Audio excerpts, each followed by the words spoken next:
What's going on, comic book gang? My name is Jiangxi, aka Year of the Collector, and I bring great news. Today is New Comic Book Day once again. There's so much to be excited for this week, like Wonder Woman by Tom King and Daniel Sampere, Captain Marvel by Alyssa Wong and Ruarí Coleman, Batman by Chip Zdarsky and Jorge Jimenez, or The Incredible Hellblazer Dead in America by Simon Spurrier and Aaron Campbell. Let's just skip the small talk, shall we?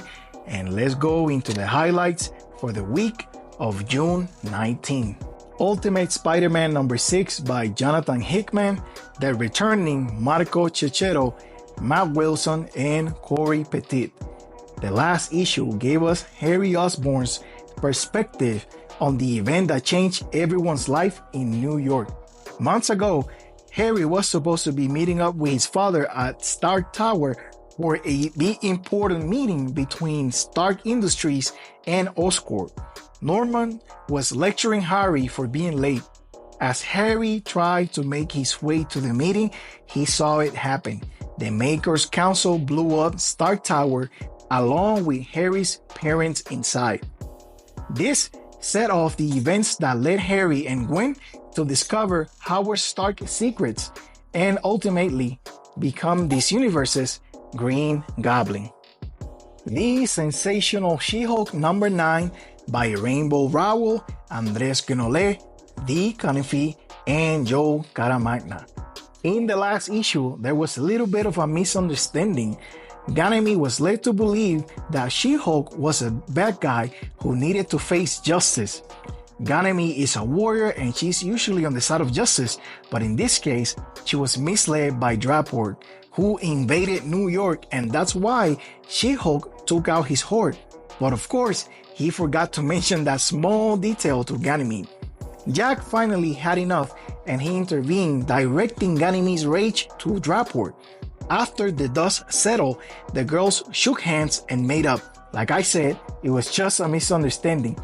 Jack, on the other hand, left with Ganymede, which really disappointed Jennifer, to say the least.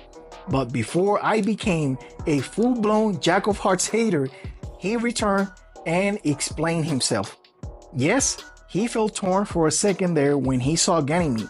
She was his first love after all, and he hadn't seen her in many years. It was also true he had promised to Ganymede that he was going to wait for her.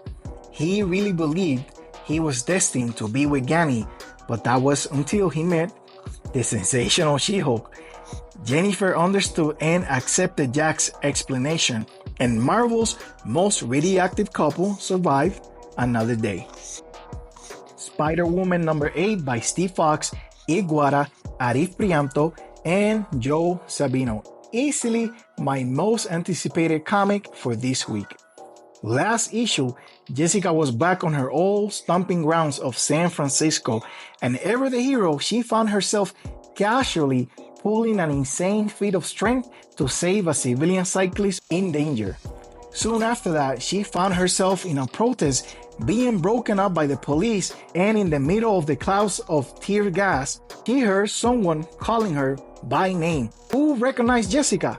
None other than David Ishima, an old boyfriend of Jessica from her OG run.